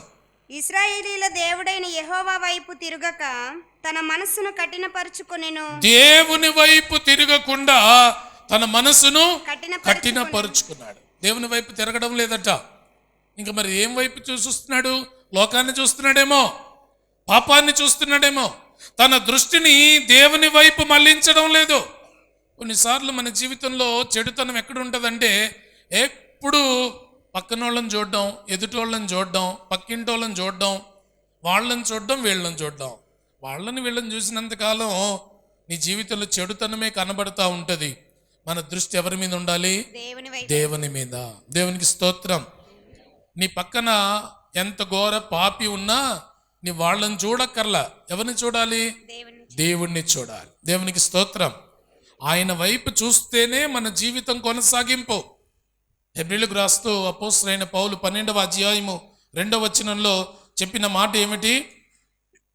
హెబ్రీయులకు రాసిన పత్రిక 12వ అధ్యాయము 2వ వచనం, విశ్వాసమునకు కర్తయు దాన్ని కొనసాగించువాడునైనా యేసు వైపు చూచుచు. ఎదుట ఉంచబడిన పందెములో ఎవరి వైపు చూస్తూ ఉండాలి? యేసు యేసు వైపు తిరగాలి. ఆయన వైపు తిరిగితే మనకు దీవెన. యేసు వైపు తిరిగితే మన జీవితాలకు ఆశీర్వాదము. అందుకే ప్రభు అన్నాడు ఇశ్రాయేలుతో, ఇర్మియా గ్రంథం 3వ అధ్యాయము 22వ వచనాన్ని మనం చూస్తే అక్కడ వ్రాయబడుతున్న మాట ఏమిటంటే, భ్రష్టులైన బిడ్డలారా తిరిగి రండి, మీ అవిశ్వాసమును నేను బాగు చేసేదను. భ్రష్టులైన బిడ్డలారా తిరిగి రండి, మీ అవిశ్వాసమును నేనే బాగు చేస్తాను. దేవునికి స్తోత్రం. మనల్ని రిపేర్ చేయగలిగే వాళ్ళు ఎవరున్నారు? దేవుడే. మనల్ని తయారు చేసింది ఆయనే, రిపేర్ చేయగలిగింది కూడా ఆయనే. మన జీవితాన్ని సవరించాలన్నా, మన జీవితాన్ని ఆశీర్వాదకరంగా మార్చాలన్నా, జీవితంలో ఉన్న కష్ట నష్టాలు తొలగించాలన్నా అది ఎవరి వశం? దేవుని వశం. ఎప్పుడు సాధ్యమవుతుంది? మనము దేవుని వైపు తిరిగినప్పుడు. మనం ఆయన వైపు తిరిగితే దేవుడు మనల్ని సవరిస్తాడు, మనల్ని క్రమపరుస్తాడు, మన అవిశ్వాసాన్ని తీసేస్తాడు, మన అపనమ్మకాన్ని తీసేస్తాడు, మనలో ఉన్న కానితత్వాన్ని తొలగిస్తాడు, మనల్ని సవరించి క్రమపరిచి బాగు చేస్తాడు. కానీ ఇశ్రాయేలు రమ్మన్నా కూడా నట హోషేయ గ్రంథం 7వ అధ్యాయం 10వ వచనం. హోషేయ గ్రంథం 7వ అధ్యాయం 10వ వచనం. ఇశ్రాయేలుకున్న అతిశయాస్పదము అతని మీద సాక్ష్యము పలుకును. ఎంత జరిగినను వారు తమ దేవుడైన యెహోవా యొద్దకు తిరగకయున్నారు. ఇంత జరిగినా, ఇన్ని కష్టాలు వచ్చినా, వాళ్ళకి అన్ని బానిసత్వాలు వచ్చినా, అన్ని బాధలు వచ్చినా ఎవరి వైపు తిరగడం లేదట? దేవుని వైపు తిరగడం మానేశారట. తిరగడం లేదు. ఎందుకు తిరగడం లేదంటే సగర్వంగా చెప్పేసుకున్నారు. ఏమని? ఇర్మియా గ్రంథం 8వ అధ్యాయము 5వ వచనాన్ని మనం చూస్తే వాళ్ళు చెప్తూ ఉన్న మాట ఏమిటంట?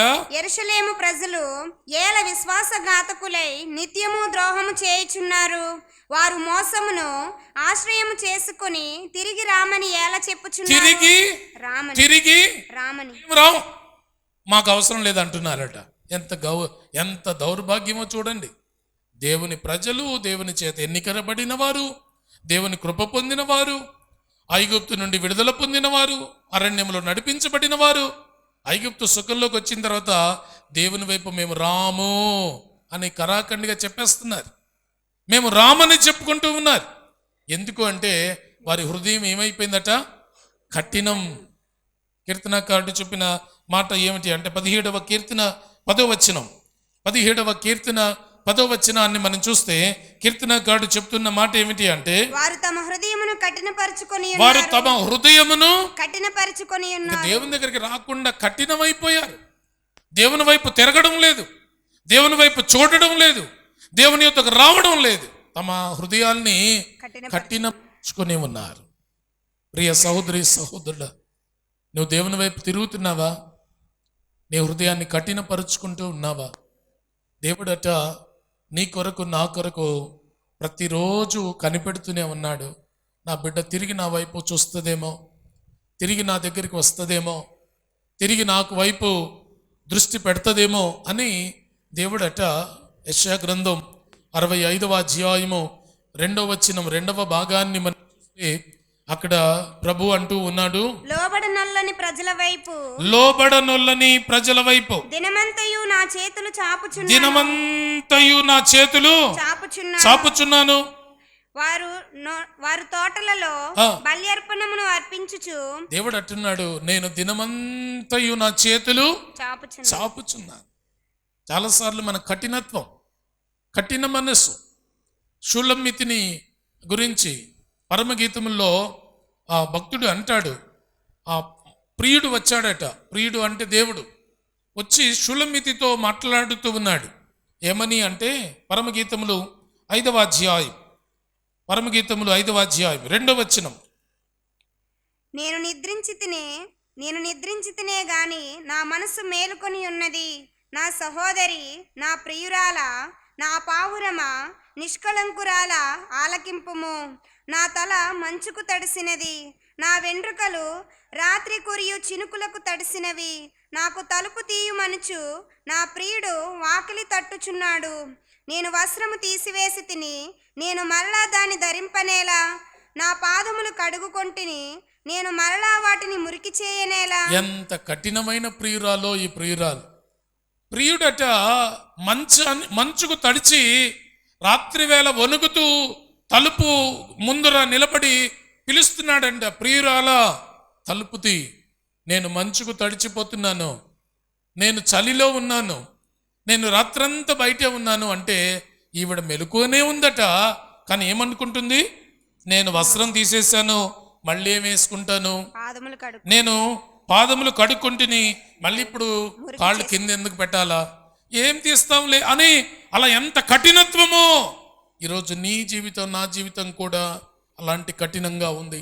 ఇంకా సమయం ఉందిలే, బాప్తిస్మం అంటే ఇంకా సమయం ఉందిలే, రక్షణ ఇంకా సమయం ఉందిలే, కఠినత్వం, దేవుని వైపు తిరగడానికి ఇంకా సమయం ఉందిలే. ఎంతమంది కఠినంగా ఉన్నామో, ఎన్నిసార్లు బాప్తిసాలు జరిగిపోతున్నాయో, ఎంతమంది నూతనంగా సంఘంలో చేర్చబడుతున్నారో, కానీ ఇంకా నువ్వు కఠినంగానే ఉన్నావు.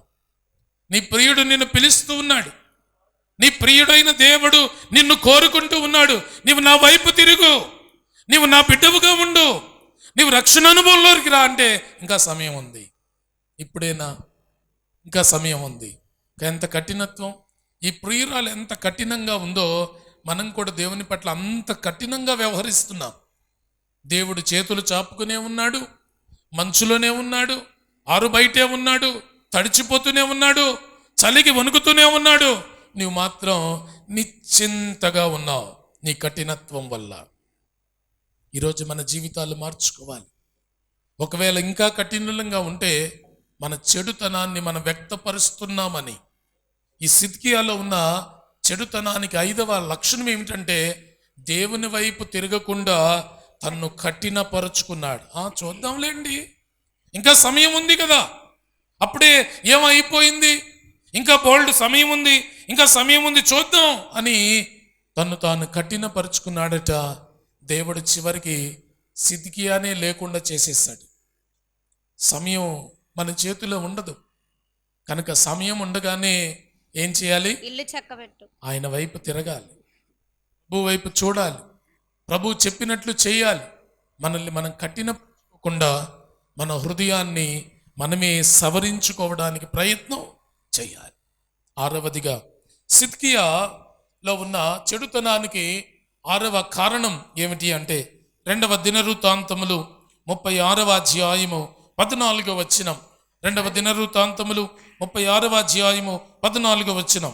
అదియుగాక యాజకులలోనూ జనులలోనూ అధిపతులగు వారు అన్యజనులు పూజించు హేయమైన విగ్రహములను పెట్టుకొని బహుగా ద్రోహులై, హేయమైన విగ్రహములను పెట్టుకొని బహుద్రోహము చేయుట. 6వది ఏమిటంట? చెడుతనానికి 6వ కారణం ఏమిటంటే ద్రోహం. నమ్మక ద్రోహం అంటారే. దేవుడేమో సిద్కియాను ప్రేమించి సిద్కియాకు ఒక అధికారం ఇచ్చి సిద్కియాకు ఒక రాజ్యం ఇచ్చి సిద్కియాను ఒక హోదాలో పెడితే ఇతడేం చేస్తున్నాడట? ఏం చేస్తున్నాడు? హేయమైన విగ్రహములను పెట్టుకొని, హేయమైన విగ్రహాలు పెట్టుకొని ద్రోహం చేస్తున్నాడట. దేవుడు అనుకున్నాడు హిజ్కియా నా కొరకు బ్రతుకుతాడు, హిజ్కియాకు నేను ఒక రాజ్యం ఇచ్చాను, హిజ్కియాను నేను గనపరిచాను, హిజ్కియాకు హోదా ఇచ్చాను, ఇంక హిజ్కియా జీవితాంతం నన్ను స్మరిస్తూ ఉంటాడు అని దేవుడు అనుకుంటే ఈయన ద్రోహిగా మారిపోయాడు. మన జీవితంలో కూడా దేవుడు ఇలాగే మనల్ని ప్రేమించి మనల్ని అనుకున్నాడు. నీకు ఉద్యోగం ఇస్తే నువ్వు బాగుంటావని, నీకు వ్యాపారం జరిగితే బాగుంటావని, నీకు ఇల్లు ఇస్తే నువ్వు బాగుంటావని, నీకు పొలం ఇస్తే బాగుంటావని, నీకు వివాహం అయితే బాగుంటావని, లేక నీ జీవితంలో అద్భుతం చేస్తే నువ్వు బాగుంటావని దేవుడు అనుకుంటే ఇవన్నీ పొందుకున్న తర్వాత ప్లేట్ ఫిరాయించేస్తున్నాం. మనం ప్లేట్ ఫిరాయించేస్తున్నాం. దేవుణ్ణి కాదని హేయమైన వాటిని ప్రేమిస్తున్నాం. దేవుణ్ణి కాదని లోక సాంప్రదాయాలు, దేవుణ్ణి కాదని లోక పద్ధతులు, దేవుణ్ణి కాదని విగ్రహాలు, దేవుణ్ణి కాదని ఆ పద్ధతి ఈ పద్ధతిని అనుభవిస్తూ అవలంబిస్తూ దేవుడికి ద్రోహం చేస్తూ ఉన్నాం. ఇశ్రాయేలీలట బహుద్రోహులైపోయారట. ఏమిటి వారు చేసిన ద్రోహం అంటే ఇర్మియా గ్రంథం 3వ అధ్యాయము 6వ వచనాన్ని మనం చూస్తే, ఇర్మియా గ్రంథం 3వ అధ్యాయము 6వ వచనంలో వారు చేసిన ద్రోహం ఏమిటంటే, మరియు రాజైన యోషియా దినములలో యెహోవా నాకు ఇలాగు సెలవిచ్చెను, ద్రోహిణియగు ఇశ్రాయేలు చేయు కార్యము నీవు చూచితివా? ఆమె ఉన్నతమైన ప్రతి కొండ మీదికిని పచ్చని ప్రతి చెట్టు క్రిందికిని పోవచ్చు, అక్కడ వ్యభిచారము చేయుచున్నది. ద్రోహిణి అగు ఇశ్రాయేలు, ద్రోహిణి అయిన ఇశ్రాయేలీలు ఏం చేస్తున్నారంటే వ్యభిచారం చేస్తున్నారు. వ్యభిచారము అంటే ఏమిటో తెలుసా? ఒకే పురుషుడికి కట్టుబడి ఉండకపోవడం, ఒకే స్త్రీకి కట్టుబడి ఉండకపోవడం వ్యభిచారం. అంటే దేవునితోనూ విగ్రహాలతోనూ, దేవునితోనూ లోకంతోనూ, దేవునితోనూ అన్య సాంప్రదాయాలతోనూ. కొంతమంది ఉంటారు దేవుణ్ణి ప్రేమిస్తారు, ఆ దేవుని పటం తీసుకెళ్ళి అన్ని విగ్రహాల పటాల మధ్యలో పెడతారు. అదే వ్యభిచారం. దేవుడు ప్రత్యేకించబడిన వాడు, ఆయనతో ఎవరు కలవకూడదు, ఆయనతో ఎవరికి పోలిక లేదు. దేవునికి స్తోత్రం. నా జీవితంలో ఉంటే విగ్రహాలన్నా ఉండాలి, లేకపోతే దేవుడన్నా ఉండాలి. లేదు రెండు పెట్టుకుంటాను, నాకు వీళ్ళు ప్రేమ వాళ్ళు ప్రేమ అని ఉన్న వాళ్ళు ఉంటారే, వాళ్ళు బహు చెడ్డవాళ్ళు. అదే చెడ్డతనం. ఇతని ద్రోహం ఏమిటి అంటే దేవుణ్ణి కాదని ఇతర వాటిపైన ఆధారపడడం. దేవుణ్ణి ఆశ్రయించి బ్రతకాలి. ఈరోజు దేవుణ్ణి నమ్ముకున్న మనం చావైనా బ్రతుకైనా ప్రభువే. ప్రభువా నీవు ఆ దరి చేరుస్తావో లేక చేర్చవో నువ్వే, ఈ నీళ్ళలో మునిగిపోయినా నువ్వే, తేలినా నువ్వే అనుకున్నప్పుడే మనం ఆత్మీయులం అవుతాం. దేవునికి స్తోత్రం.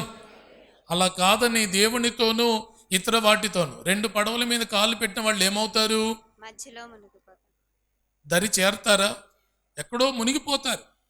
ఈ నావకు ఆ నావకు చెందకుండా పోతారు. మనం కూడా అటు ఇటు ఉండకూడదు, ఒకే దానిలో ఉండాలి. అది ద్రోహం అవుతుంది.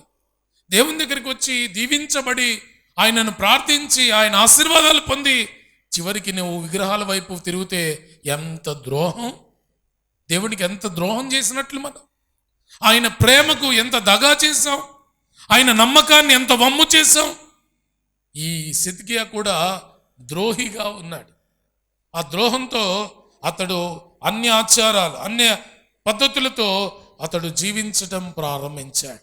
ఇంకా ఇశ్రాయేలు గురించి ఈ ద్రోహపు మనస్సున్న వాళ్ళట సామెతల భక్తుడు అంటాడు. సామెతల గ్రంథం 11వ అధ్యాయం, సామెతల గ్రంథం 11వ అధ్యాయం 3వ వచనాన్ని మనం చూస్తే వీళ్ళ మనసు ఎలాంటిది అంటే, యథార్థవంతుల యథార్థత వారికి త్రోవ చూపించును, ద్రోహుల మూర్ఖ స్వభావము వారిని పాడు చేయును. ద్రోహులకున్న స్వభావం ఏమిటి? మూర్ఖ స్వభావం. ద్రోహులకుండే లక్షణం లేక ద్రోహులకుండే స్వభావం ఏమిటంట? మూర్ఖ స్వభావం. ఈ అతి మూర్ఖ స్వభావం, ఈ మూర్ఖ స్వభావం ఎలా ఉంటుందంటే, మీరు దేవుణ్ణి నేను ప్రేమిస్తున్నానంటారు, లోకాన్ని కూడా ప్రేమిస్తారు, కానీ బహుభక్తులుగా అన్నట్లుగా మూర్ఖత్వాన్ని వ్యక్తపరుస్తూ ఉంటారు.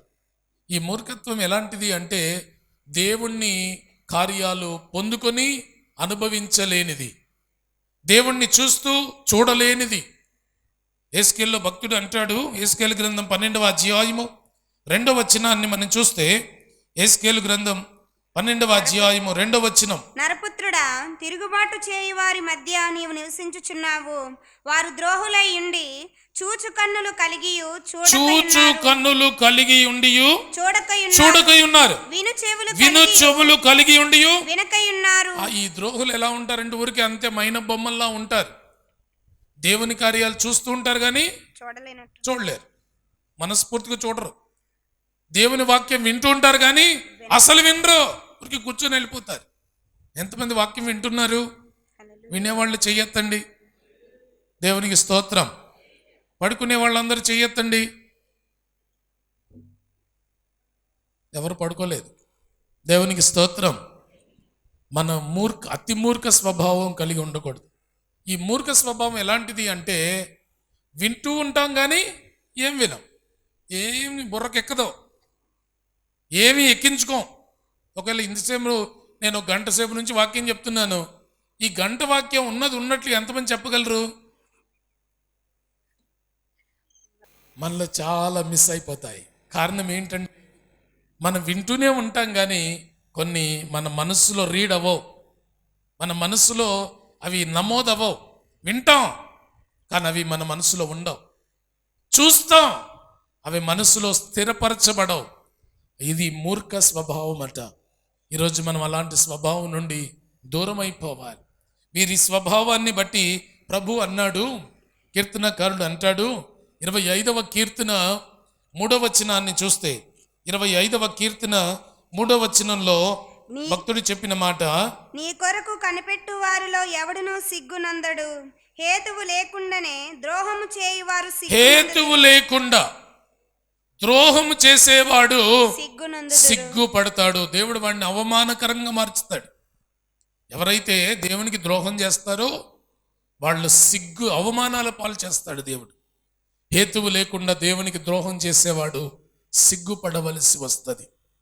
ఏడవదిగా చివరిగా ఈ సిద్కియాలో ఉన్న చెడుతనానికి 7వ సూచన ఏమిటి అంటే 2వ దినవృత్తాంతములు 36వ అధ్యాయము 14వ వచనం. యెహోవా యెరూషలేములో పరిశుద్ధపరిచిన మందిరమును అపవిత్రపరిచిరి. యెహోవా పరిశుద్ధపరిచిన మందిరాన్ని అపవిత్రపరిచేయడం అట. అపవిత్రపరిచేయడం, దేవుని ఆలయాన్ని అపవిత్రం చేయడమే చెడుతనం. దేవుడు మనకిచ్చిన ఆలయం దాని ఔన్నత్యాన్ని ఇంకా పెంచాలి. దేవుని ఆలయాన్ని మరింత పవిత్రంగా ఉంచడానికి మనం ప్రయత్నం చేయాలి. ఆలయాన్ని అపవిత్రం చేస్తేనట దేవుడు మనల్ని అపవిత్రం చేస్తాడట. భక్తుడు అన్నాడు, అపోస్తలుడైన పౌలు కొరింథీయులకు రాసిన మొదటి పత్రిక 3వ అధ్యాయము, కొరింథీయులకు రాసిన మొదటి పత్రిక 3వ అధ్యాయము 17వ వచనం, ఎవడైనను దేవుని ఆలయమును పాడు చేసిన ఎడల దేవుడు వానిని పాడు చేయను. మనం దేవుని ఆలయాన్ని పాడు చేస్తే మనల్ని దేవుడు పాడు చేస్తాడు. కనుక ఆలయం ఎలా ఉండాలి? పరిశుద్ధంగా ఉండాలి. మనం ఏం చేయాలి? మరింత పరిశుద్ధంగా ఉంచాలి. ఆలయాన్ని మరింత పరిశుద్ధంగా కాపాడుకోవాలి. అలా చేయకపోతే నీ చెడుతనాన్ని నువ్వు వ్యక్తపరిచినట్లే. ఆలయం విషయంలో ఎప్పుడైనా శ్రద్ధ వహించారా? నేను ఆలయానికి ఎలా వచ్చాను? ఆలయాన్ని అపవిత్రపరిచానా, శుభ్రపరిచి వెళ్ళానా? ఎప్పుడైనా ఆలోచించారా? ఆలయం విషయంలో మనం అజాగ్రత్తగా ఉంటే అది మన చెడుతనాన్ని వ్యక్తపరుస్తుంది. ఆలయాన్ని పాడు చేసిన వాడిని దేవుడు పాడు చేస్తాడు. మీరందరూ వెళ్ళిపోయిన తర్వాత ఎవరైనా ఆలయం ఎలా ఉంటుందో చూడాలనుకున్న వాళ్ళు చివర్లో చూడండి. ఎలా ఉంటుంది? చాక్లెట్ కాగితాలు, అక్కడి నుంచి ఇక్కడి నుంచి తెచ్చిన పొల్లలు, సగం తిని పడేసిన చాక్లెట్లు. ఆలయాన్ని పాడు చేస్తే దేవుడు మనల్ని పాడు చేస్తాడే. ఎంత జాగ్రత్తగా ఉండాలా. ముఖ్యంగా పిల్లల తల్లులు, మన పిల్లలు ఆలయ పరిసరాలలో ఏమాత్రం అపవిత్రం చేయకుండా మనం జాగ్రత్త పడాలి. ఇతడట ఆలయాన్ని అపవిత్రపరిచాడు. ఆలయాన్ని అపవిత్రపరచడానికి 2 కారణాలు. లేవియాకాండం 21వ అధ్యాయం, లేవియాకాండం 21వ అధ్యాయము 23వ వచనం.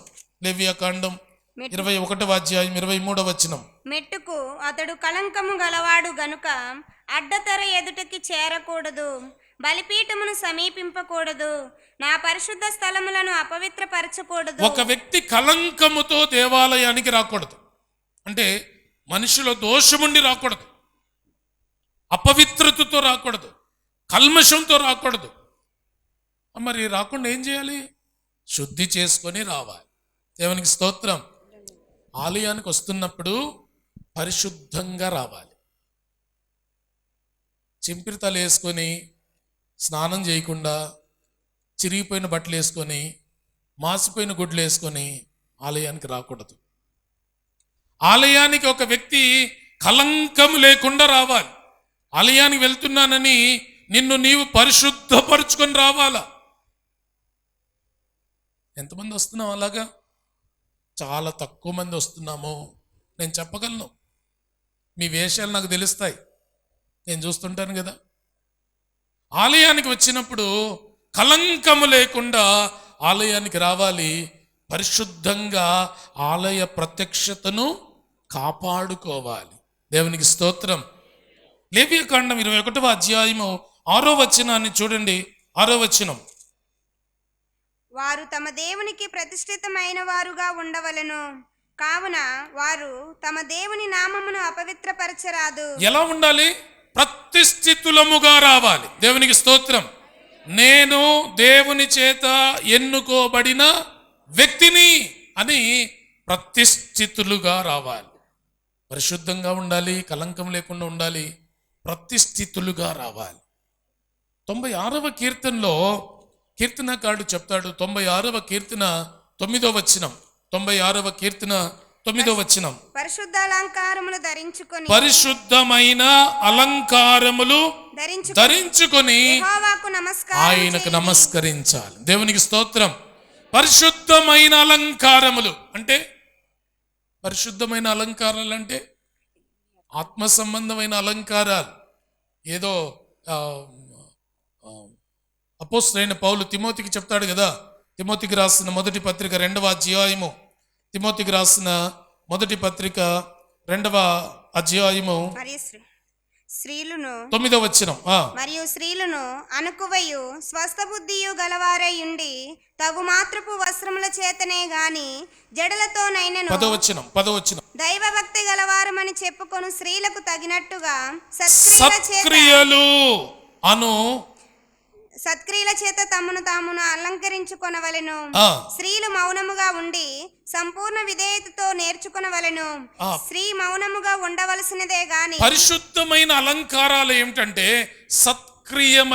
సత్క్రియలతో కూడిన అలంకారం. ఆలయానికి వచ్చేవాళ్ళు మంచి మనస్సు కలిగిన వాళ్ళు అయి ఉండాలి, మంచి పనులు చేసే వాళ్ళు అయి ఉండాలి, సత్క్రియల యందు ఆసక్తి కలిగిన వాళ్ళుగా ఉండాలి. అలా లేనప్పుడు ఆలయం పాడైపోతుంది. మన వేషం బాగలేకపోయినా పాడవుతుంది, మన మనస్సు బాగలేకపోయినా పాడవుతుంది, మనం చేసే పనులు బాగలేకపోయినా ఆలయం అపవిత్రమైపోతుంది. ఇశ్రాయేలు అట అలా లేరట.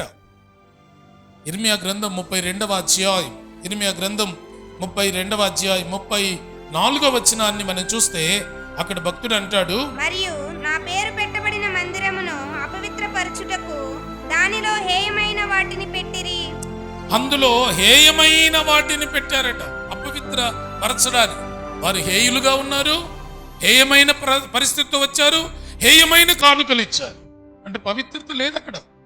వారి జీవితంలో హేయ క్రియలతో దేవుని సన్నిధికి వచ్చారు. ఈ స్థితికి అలాంటి స్థితిలోనే ఉన్నాడు. సిద్కియాలో ఉన్న చెడుతనమును బట్టి ఆయనలో 7 క్రియలు కనబడ్డాయి. ఈ 7 క్రియలను బట్టి దేవుడు అతనికి ఇచ్చిన పనిష్మెంట్ ఏమిటో తెలుసా? దాన్ని చెప్పి నేను ముగిస్తా. 2వ రాజుల గ్రంథం 25వ అధ్యాయం, 2వ రాజుల గ్రంథం 25వ అధ్యాయం 7వ వచనం. 2వ రాజుల గ్రంథం 25వ అధ్యాయము 7వ వచనం. సిద్కియా చూచుచుండగా వారు అతని కుమారులను చంపించి సిద్కియా కన్నులు ఓడదీయించి ఇత్తడి సంకెళ్లతో అతని బంధించి బబులోను పట్టణమునకు తీసుకుని పోయి. ఈ చెడ్డ రాజుకు దేవుడిచ్చిన పనిష్మెంట్ ఏమిటో తెలుసా? అతడు చూస్తుండగా ఆయన పిల్లల్ని చంపేశారు. అతడు పిల్లల్ని చంచిపోయిన తర్వాత అతని కళ్ళు ఊడతీశారు. తర్వాత సంకెళ్లతో అతన్ని బంధించి బబులోనికి ఈడ్చుకొని వెళ్ళారు. చెడుతనం ఉంటే నా స్థితి అలాగే ఉంటుంది. నీ పిల్లల మంచి నువ్వు చూడలేవు, నీ పిల్లల భవిష్యత్తును మంచిగా నువ్వు చూడలేవు, నీ జీవితంలో కూడా అంధకారము అలుముకుంటుంది. అందుకేనట దేవుడు మన నడతను బాగా పరిశీలిస్తున్నాడు. మన నడతలో చెడుతనము లేకుండా జాగ్రత్త పడదాము. లేచి నిలబడదాం, మన జీవితాన్ని క్రమపరుచుకుందాం. సిద్కియా చెడు నడత నడిచి తన్ను తాను పాడు చేసుకున్నాడు. అతడు చెడు నడత నడవడానికి 7 కారణాలను మనం చూచాం. ఈరోజు నీ చెడుతనానికి 7 కారణాలు నీలో కనబడుతున్నాయా? మనం కూడా అలాంటి స్థితిలో ఉన్నామా? సవరించుకుందాం, దేవుణ్ణి అడుగుదాం. ప్రభువా, నన్ను క్షమించండి, ఈ స్థితిలో నేను ఉండకుండా నన్ను బాగు చేయండి. చెడు నడతలో నేను నడవకుండా నేను మంచి నడతలో ఉండునట్లుగా నన్ను సవరించండి. నా నడతలను మీరు బాగుగా గమనిస్తున్నారు, నా నడతలను మీరు బాగా చూస్తూ ఉన్నారు, నా నడతలను మీరు పరిశీలిస్తున్నారు. నన్ను క్రమపరుచుకుంటూ నాకు నేర్పించండి అని ప్రార్థిద్దామా?